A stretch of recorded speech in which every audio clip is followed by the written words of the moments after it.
Yo, I ain't gonna lie, bro. I've been on a binge on watching these little shows on Prime, and I ain't gonna lie, bro. They fire, bro. I've been watching I've been watching Upload, and bro, these shows are getting better and better. I think it's another one I started watching. I can't remember the name. It's like It's a little bit different. I can't remember the name right now. If I remember, I'll get back to y'all. Bro, the show is fire, bro. I need y'all to let me know what y'all watching on TV for real. But the shit I'm seeing coming out nowadays, I'm like, bro, it's damn near real. Now, this video right here, it is real. This is some real shit. Father and the whole family. It's the whole family in this, man. I don't want to ruin it for y'all, but just say someone did pass away in this, and sadly RIP to that guy. You know what I'm saying? This is a tragic incident. You know what I mean? But is it really an incident? Need someone to tell me what's going on. Help me! Late in the night on June 5th, 2021, officers from the Woodbury and Oakdale Police Department in Minnesota receive a slew of 911 calls about a drive-by shooting that took place in a residential neighborhood at a high school graduation party. Dispatch begins notifying officers of a white Tahoe that is potentially involved. Multiple officers patrol the area, while others secure the scene of the shooting and gather information. Stay in your house. Hey, what house is this, guys? Right here. All right, hands. Show me hands. Show me hands. Don't move. Right here, this house. Okay, nobody move. Someone shot? Yes. Where? I don't know. Walk to me. Walk to me. We didn't shoot. Walk to me. Okay. Just follow our orders and we'll figure this out. While this is going on, officers discover the white Tahoe speeding by. Again, Woodbury spots either white Tahoe or white Escalade driving fast by 611. Get out here. My house is full of people. 719, I need a lot of cars to the house. A lot of cars now. 576, I got a white SUV, northbound Century, high rate of speed, passing up Rafton. Everybody out, let's go. There's a baby. Okay, well, we need you out I here. need everybody to come out of my house. Everybody. After the officer clears the house, he continues to inspect the rest of the scene. Soon, officers will question them further on what happened. Right now, the main priority for officers involves capturing the suspect and ending the pursuit. 7131, I'm coming down 94, I'm almost to Century. Almost to 94. Westbound 94 from Century. 7131, I'll be behind him shortly. 7131 will be behind 76. Still high rate of speed, passing vehicles, run the frontage road. Passing vehicles on the frontage road.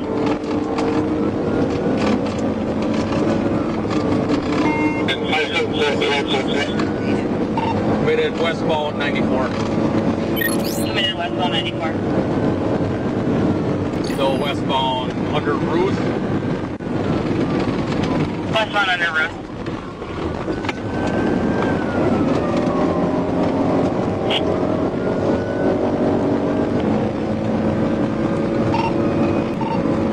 Still westbound, approaching 61, speed 120.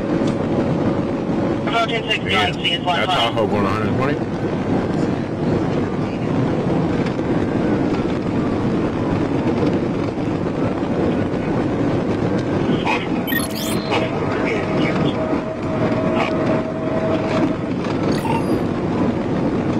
Parkway by St. Paul in Ramsey County. Over Johnson Parkway, we're advising on LTAC 1.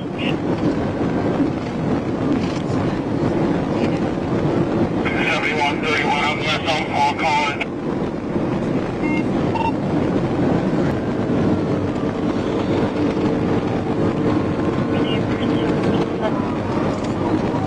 It's crazy because they're going through different towns. So they got to call the other towns to hit them up and let them know this is happening. So they'll catch on too. This sucks. Because if you're like in a whole nother town, like you were 3 towns down, minding your goddamn business, and then these things coming, you like, what the goddamn? The goddamn. 31 approaching 52. Copy, approaching 52. 10-4. Victoria, westbound.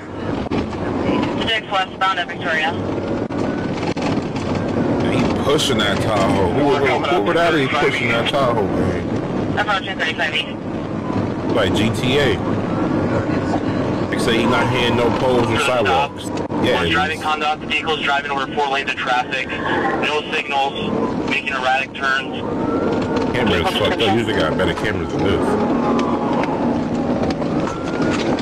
Yo, the fact these niggas pulling over is fucking up the whole shit.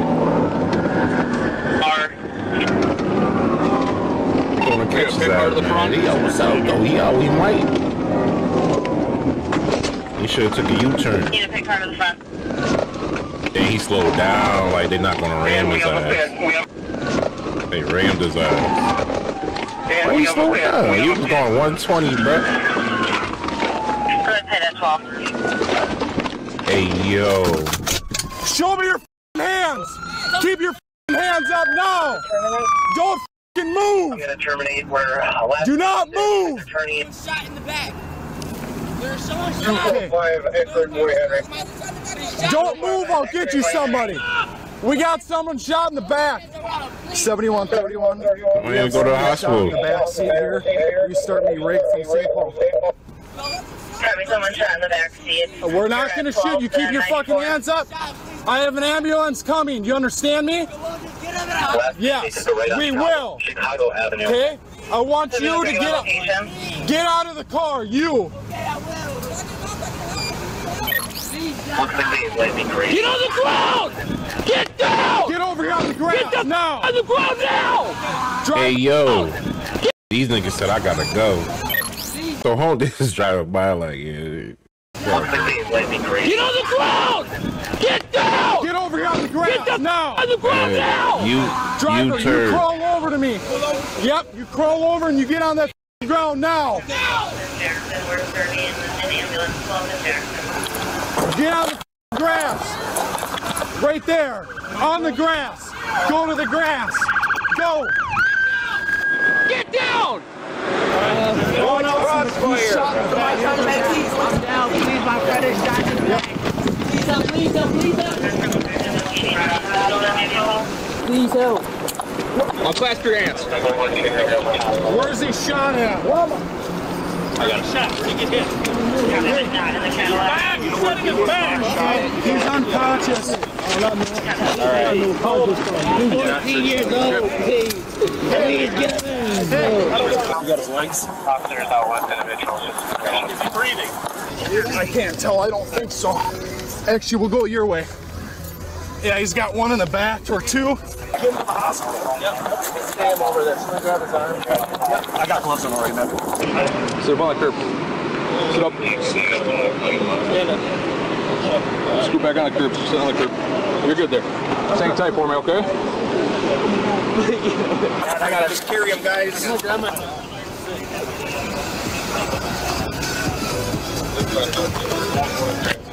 Oh, they were jamming. They had that music playing.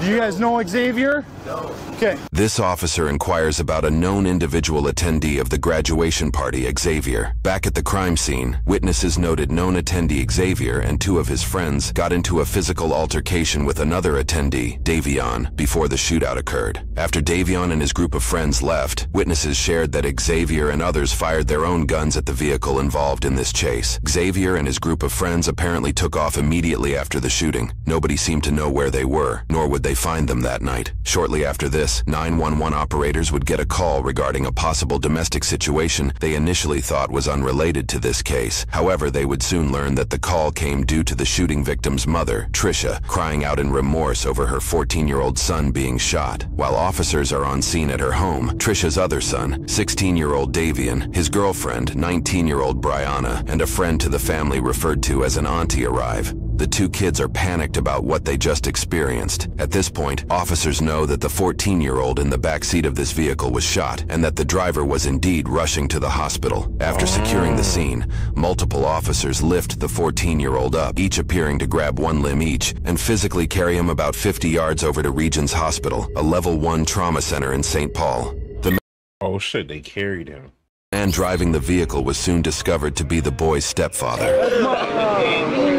Hey, are any of you guys injured? No. You're okay? You're okay? I was just trying to get him to the hospital. Hey, you're okay? Yes. Are you injured? Oh my God.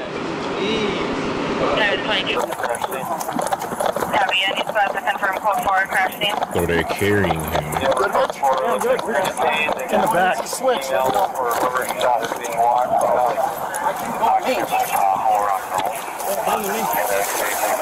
Switch out.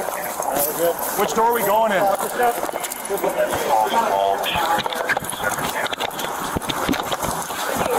No.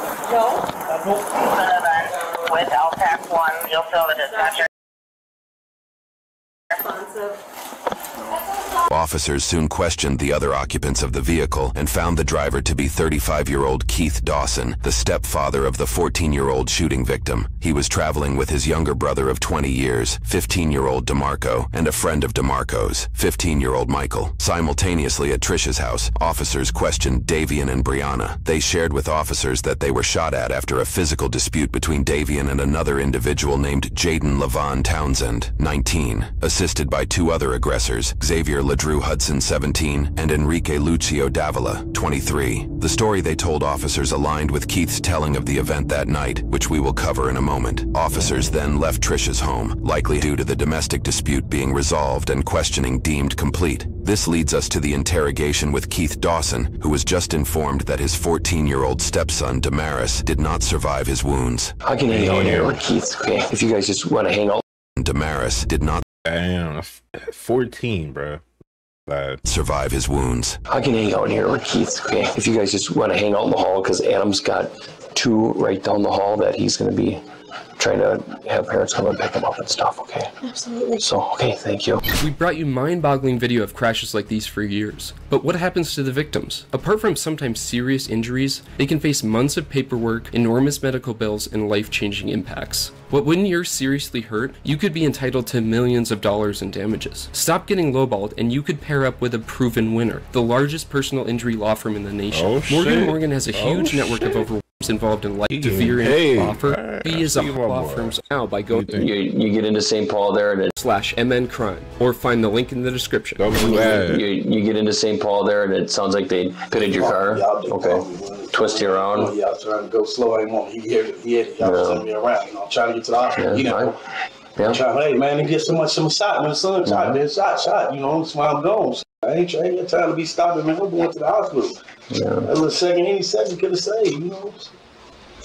The autopsy performed at a later date detailed that the bullet traveled through a lung and parts of his heart. I'm sorry, man. I'm so sorry. I'm trying to save. I'm trying to Blueberry Hospital. The bullet traveled parts. I know. Damn, so it was just moving through his body. I know.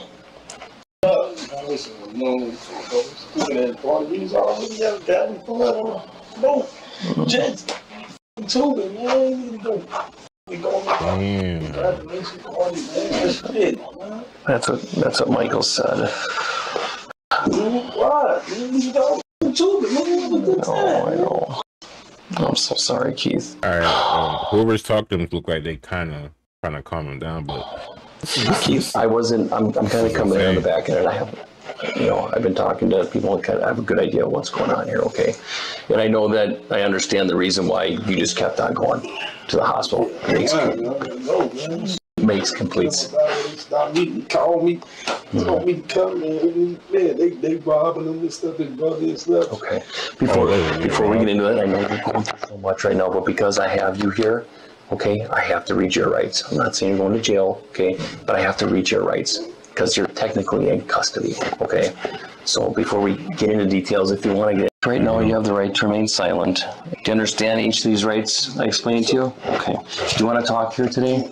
Get charged with anything? I honestly, right now, I don't know. I'm gonna shut the door here. You fled from police, and that makes complete sense to me. Okay, so you're not getting charged. I couldn't. Given the circumstances, it's reasonable what you did, but I don't know.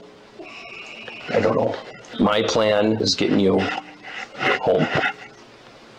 Okay? Yes, sir. Okay. Do you want to talk?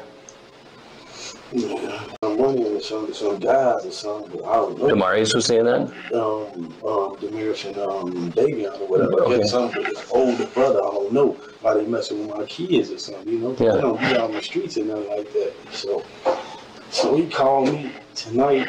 You know, I just got out the shower. He called, man, they trying to rob my brother, take his car. And he got rims and stuff. He's 16-year-old. You know, he got some rims on his car, nice car and stuff. And so when Demarius called you, so he was at the party. He called you. Yep. He's having problems. Yep. He called me. He said some guys at the thing trying to rob him right now. He say any names or anything? Ain't no name. He said something about some WAP or something like that. I don't know what that is. I heard him say something about some WAP or something. I don't know. Okay.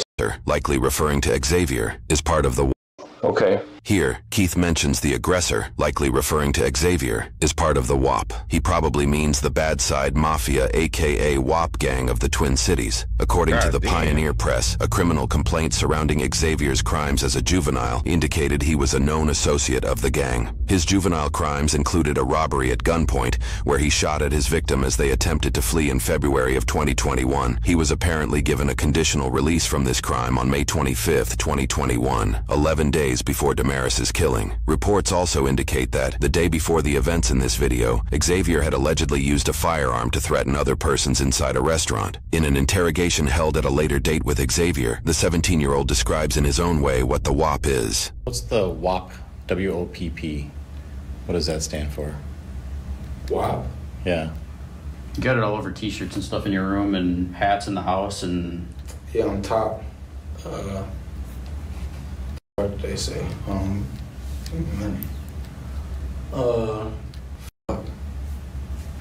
have no brain fart right now. But WAP and BSM are the same thing though. BSM? What's BSM? Bad Side Music. So I could be like on WAP, I could be like on the WAP, or I could be like on BSM. So it's like the group that you rap with? Yeah. Okay. So I'm coming trying to get there. He's like a the rapper. group that you rap with? Yeah. Okay.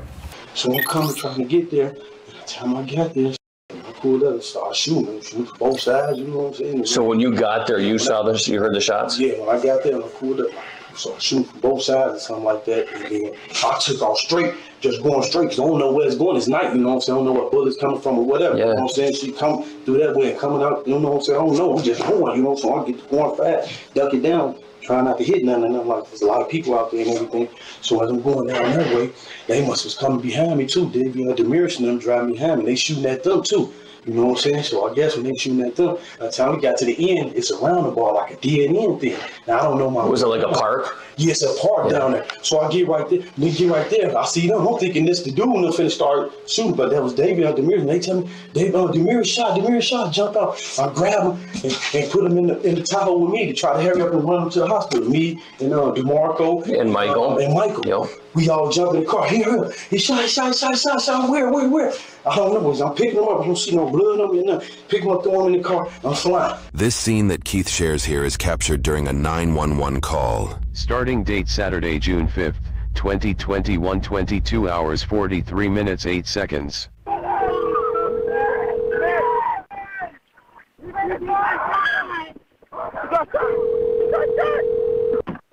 911, what's the address of your emergency? Come here.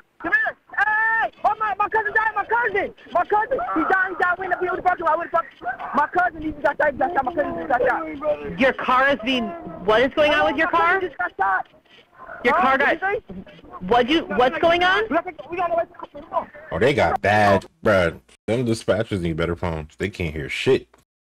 He said cousin like 15 times. She said, what's going on with your car? What's going on with your car?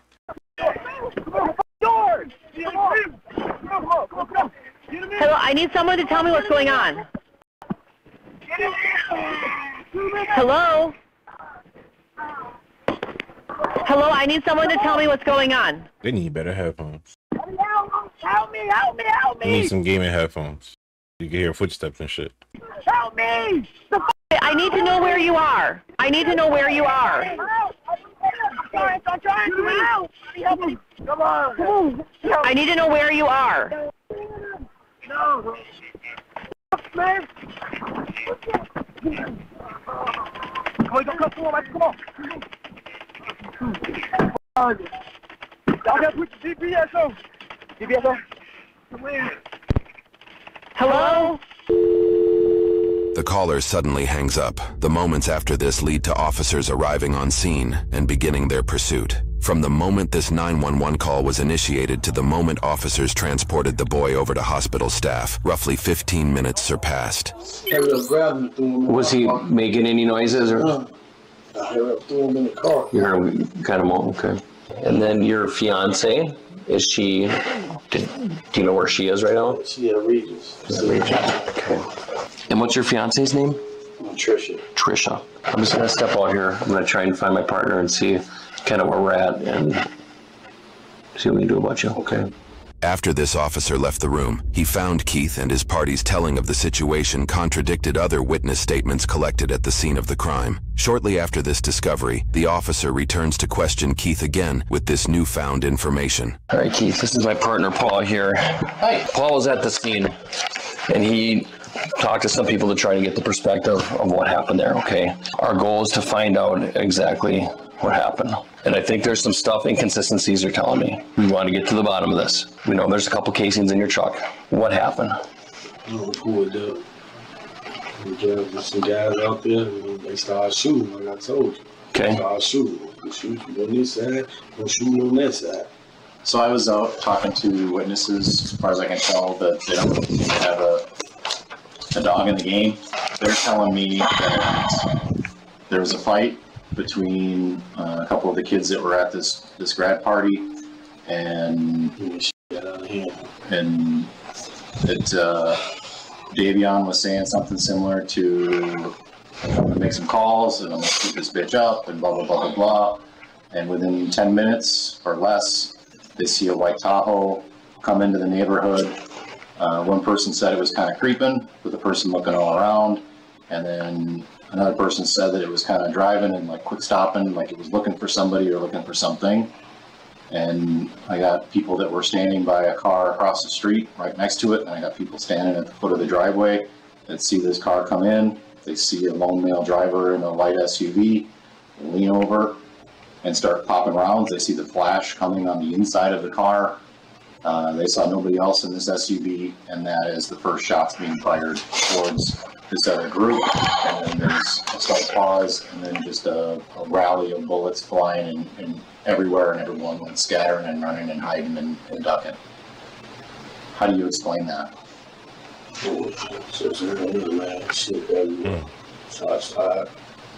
What? Did you fire back? Yeah, okay. Damn. I appreciate you being honest. Okay. Nigga, you supposed to say no. First? What? You did? Shots started firing, man. You heard shots and started firing, or did you? Shots just started firing. Okay. What?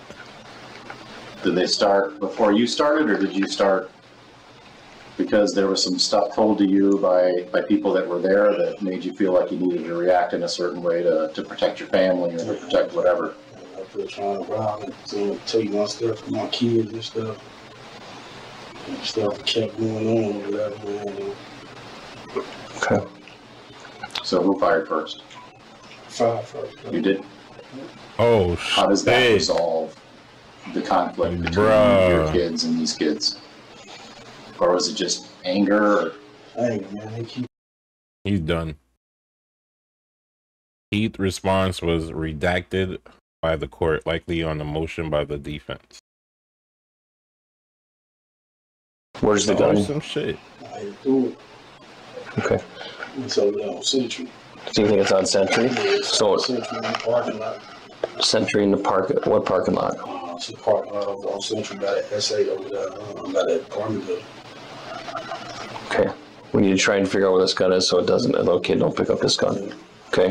I'm gonna pull my map out. Keith continues to explain details of that night with apparent honesty. He shares where he started shooting, where he threw the gun out the window, and ultimately came clean about his actions. With Keith's confession, officers took him into custody with charges pending. They were also able to obtain the gun he had thrown out the window. Their next steps required putting warrants out for the other 3 aggressors involved, that being Jaden, Enrique, and Xavier. However, over a week had gone by, and the 3 were nowhere to be found. It was clear that several dozen bullets flew that night. Investigators found bullet holes all over the neighborhood, including in Bomba clock. That's a lot. Over a week had gone by, and the three were nowhere to be found. It was clear that several dozen bullets flew window bullet, or her window got shot that night. Investigators found bullet holes all over the neighborhood, including in uninvolved vehicles, houses, and some with jaw-dropping trajectories. One bullet's path just above a pillow, where if a person had been laying, they likely would have died. It is astounding that no one else at the scene was hit or killed. Investigators, working alongside crime scene forensics, would have a firm understanding of the details that unfolded that night. Next, we will detail the story in full. That night, Damaris tagged along with his older brother Davian, Brianna, DeMarco, and Michael to Brianna's friend's graduation party. They had all carpooled in Brianna's silver Kia Forte. Minutes after arriving at the party, the group would be confronted by Jaden, who was accompanied by Xavier and Enrique. In court testimony, Davian, the victim's brother, notes he is immediately uncomfortable with how they acted. He described that Jaden appeared to want to fight, and interrogation later held with Xavier supported this. Jaden said something like, hey bro, wasn't you like trying to get a gun to shoot at us and stuff like that? Then Davian like, no, I don't know what you're talking about. Jaden's like, yeah bro, why ain't you just talk to me like a man or something?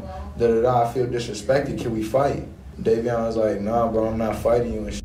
Davian detailed that his little brother said he was ready to leave. Davian agreed before Jaden, Xavier, and Enrique blocked them. Davian testified that Enrique lifted up his shirt and revealed a gun in his waistband as he said, "Don't try anything." Enrique then tried to take whatever was in Davian's pockets. Davian in this moment recognized Xavier not just as a classmate from school, but also as a client. Davian had cut hair as a barber and had just cut Xavier's hair weeks prior to that night. His father, Keith, even mentions this during his interrogation. My son, he cut hair. Davian cut hair. I guess these same little kids have been over at our house. Davian noted in court testimony, "I kept telling Xavier, I said, get your friends. I said, I just cut your hair. I have nothing." Jaden then suddenly smacked Davian with an open hand. After that, Davian grabbed his little brother and gathered his group to leave. As he did so, Davian shares in court testimony, Xavier said, "I better see no windows come down or I'm flipping your car," implying he would shoot at them if they appeared to act in a drive-by shooting. During his interrogation, Xavier claimed to have no part in this particular situation, but that everyone was looking at him because of his status as a rapper. I'm looking at everybody, and then everybody looking at me, right? Literally, the whole party knows me because I'm a rapper, you feel me? They all know me, you know, they listen to my music and stuff like that. They my fans or whatever like that. So I'm not a problem starter, but you feel me? I handle business. So they left. After they get in the car, Davian's little brother, Damaris, calls his stepdad and Davian's biological father, Keith Dawson, and informs him of what happened. Davian explains that he took the phone from his younger stepbrother at this point and started talking to his father. Davian shared that Keith yelled at him in this moment and claimed that his father was scared. He shared his dad said to stop going places in public because there's so much drama in the world right now. Davian explained in court testimony that this was not the first incident between himself and Xavier, adding that his father likely did not know Jaden or Enrique. They got their haircuts and everything because they go to school with each other, you know, but I don't know them personally though. Okay. Keith then drove his white Chevy Tahoe and met the group in a car dealership parking lot. Here, Keith allegedly explained to the group that they needed to go back to the party so that the three harassers would stop messing with them. From here, most of the story is known. Keith drove by the party in his Tahoe while Davian trailed behind, driving the silver Kia, which housed all of his peers. Damaris sat in the middle back seat of the car. Next, Keith would shoot at the three aggressors while they were outside their Dodge Durango. Enrique would immediately start firing back, using the gun in his waistband. Xavier ran to the wheel well of his girlfriend's car. Firing three aggressors, Damaris sat in the middle back seat of the car. Next, Keith would shoot at the three aggressors while they were outside their Dodge Durango. Enrique would immediately start firing back, using the gun in his waistband. Xavier ran to the wheel well of his girlfriend's car, where he stashed his pistol, and laid down on the grass to return fire. Jaden, although the lead aggressor, did not fire a weapon. Over 40 bullets flew that night. Then Davian, his car, where he stashed his... The nigga that started the shit didn't even shoot. Didn't even shoot. We heard that story a million times. Pistol and laid down on the grass to return fire. Jaden, although the lead aggressor, did not fire a weapon. Over 40 bullets flew that night. Then Davian screamed for the passengers to duck as he tried to drive away from the scene. In this moment, Damaris exclaimed that he had been shot and that he couldn't breathe. When Davian turned around to look at him, he shared that Damaris's head slouched over and his brother looked lifeless. According to reports, this would be the only bullet that struck a person. Forensics shows that the bullet traveled through the back license plate of the silver Kia and through the back seat before hitting Damaris. He was pronounced dead at 11:12 that night. Davian swears in court that he and his peers did not know Keith had a gun in the car, nor that he was going to shoot at their aggressors. This is despite witness statements that night claiming he had threatened to get the place shot up. This led to Davian honking his horn to get his father's attention so he could pull over, where they transferred Damaris from the Kia to the Tahoe. We know where Keith, Damaris, DeMarco, and Michael went that night. Davian and Brianna went a different direction in their Kia. They attempted to drive back to his mom's house. In a witness statement, Brianna shares that they were chased by the Dodge Durango they believed to be driven by Jaden with Xavier and Enrique as passengers. Davian shares that he sped and ran red lights on the way. Trying to lose track of them, they take another route, leading them to his aunt's house. This account may or may not have been driven by fear or paranoia, however. Other police reports contradict that the three aggressors drove off in the Durango. Rather,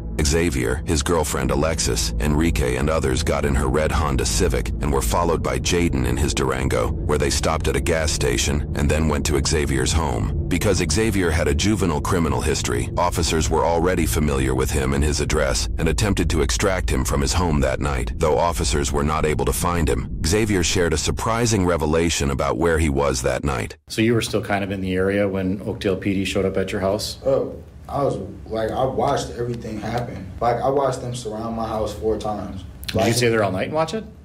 Damn near. I heard, them say my name.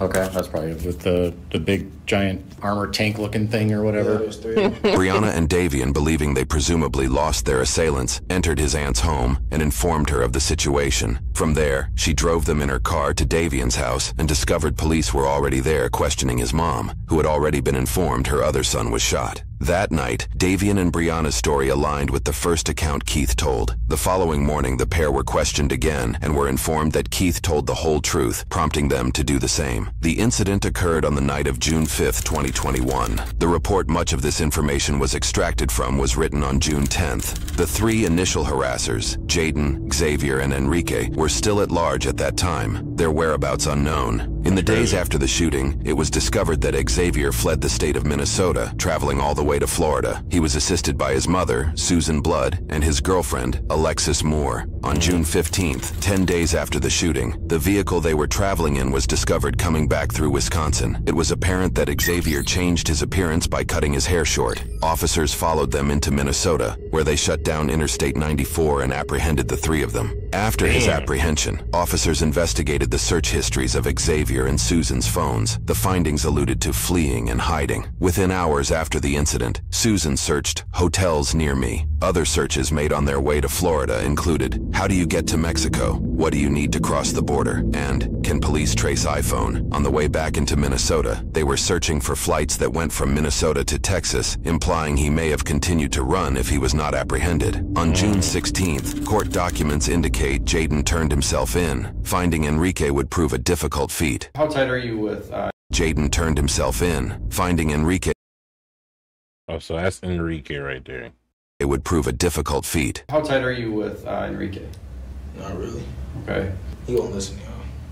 Do you think who do you listen to? To me. I mean, I'm top, literally top walk. I know it might seem a little stupid, but the name means a lot.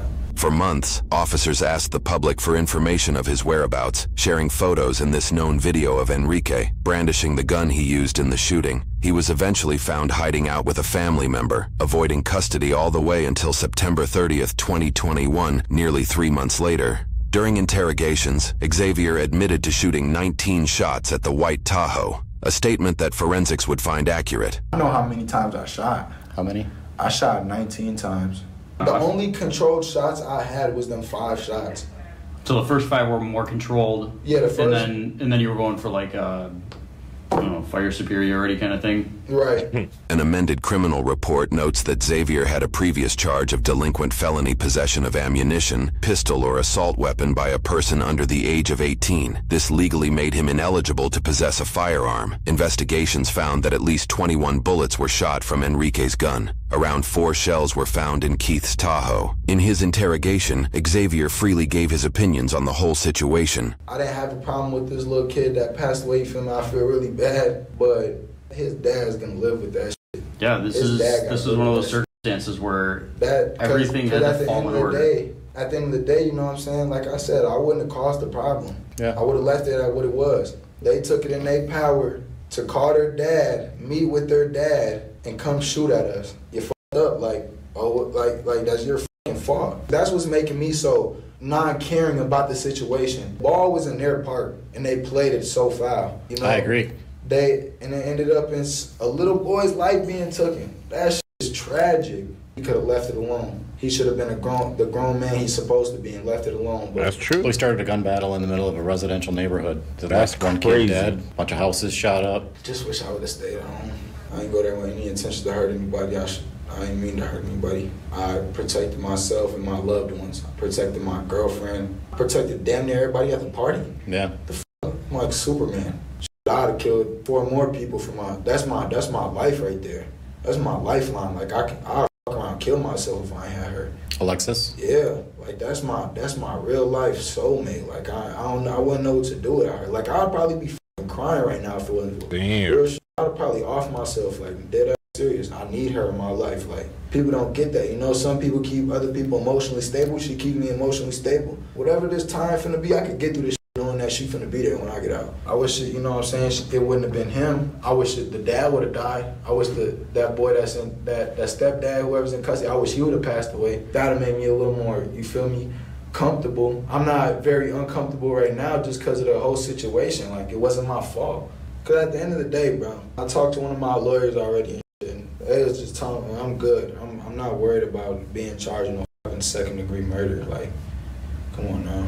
Because real shit, like if I really wanted to, y'all wouldn't have caught me. Like dead serious. On my dead daughter, y'all wouldn't have caught me. I was away. But me just having the decency and understanding that things need to get in progress so things could come to the light and I could plead my fucking case on me not being a second-degree murder. Today, 6 individuals were charged for crimes related to this case. 2 months after the incident, Xavier's mom, Susan, and his girlfriend, Alexis, were similarly charged for assisting Xavier in fleeing. While Alexis's past record is relatively clean, Susan has previous charges relating to forgery, identity theft, and property damage. For this case, they each faced 1 count of aiding an offender to avoid arrest and 1 count aiding an offender as an accomplice after the fact. Days after their arrest, Alexis posted a $25,000 non-cash bond, and Susan posted a $30,000 non-cash bond. Susan took a plea deal and was convicted of aiding an offender to avoid arrest. Her other charge was dismissed. She was sentenced to prison for 1 year, but that was stayed. Instead, she will serve 4 years of supervised probation, which will end in February of 2026. Alexis also took a plea deal and was convicted of aiding an offender to avoid arrest. Her other charge was dismissed. She will serve 180 days in jail, with the option of serving that time in home detention. She was also put on 4 years of supervised probation. Additionally, she has to pay a restitution of roughly $250 to the Minnesota Crime Victim Reimbursement Program. If all goes as planned, her probation will end in June of 2026. The stepfather, Keith, also faced numerous charges. This would not be Keith's first entanglement with the law, having faced numerous convictions in his past. These included charges related to a drive-by shooting, burglary, and possessing dangerous weapons as a prohibited person. He also has multiple charges related to theft of a motor vehicle and check forgery. His record starts back when he was 18 years old and shows roughly 10 years of prison sentences between 2004 and 2021. For this case, Keith was charged with 1 count of drive-by shooting, 1 count of possessing a firearm with a previously convicted crime of violence, and 2 counts of second-degree assault with a deadly weapon. After his arrest, he was given a $175,000 non-cash bail, which he posted 5 months later. He was subject to GPS monitoring, was banned from handling dangerous weapons, and was barred from contacting any victims or witnesses, except for the ones who lived in his home. Keith took a plea deal and was convicted of his drive-by shooting charge. All of his other charges were dismissed. In January of 2023, he was sentenced to 7 years in prison with 148 days of jail credit. Taking parole into consideration, he will likely not be out of prison until 2027. Jaden, the initial aggressor of the night according to witness statements, has no significant prior... I thought they let him on too. That'd be crazy. Jaden, the initial aggressor of the night according to witness statements, has no significant prior criminal history. After his arrest, the court offered a $500,000 conditional bail, but he would never take it. He faced 1 count of aiding and abetting second-degree murder without intent and 4 counts of aiding and abetting second-degree assault with a dangerous weapon.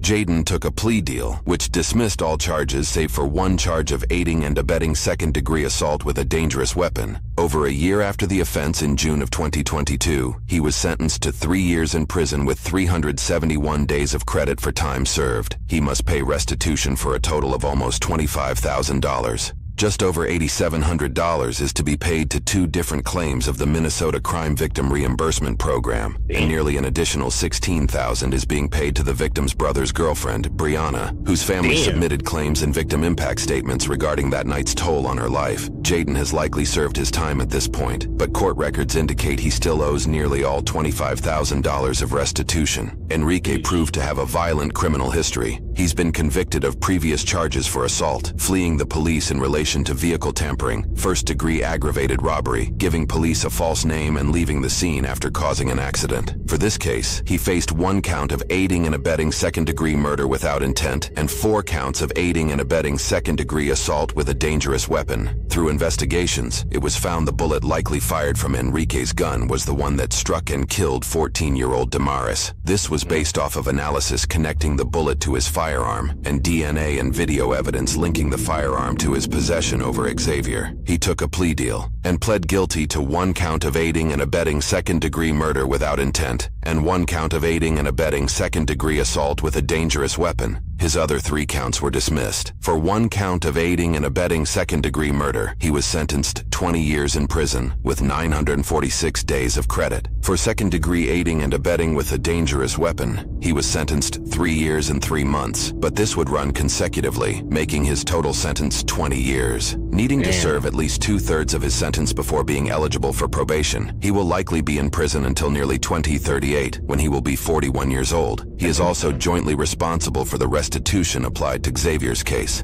Xavier, who was 17 at the time of the incident, held a juvenile record that reports say included robbery. Nah, Xavier looked like a damn chipmunk. What the fuck? Who was 17 at the time of the incident, held a juvenile record that reports say included robbery at gun. A rat between a chipmunk and a rat. What the?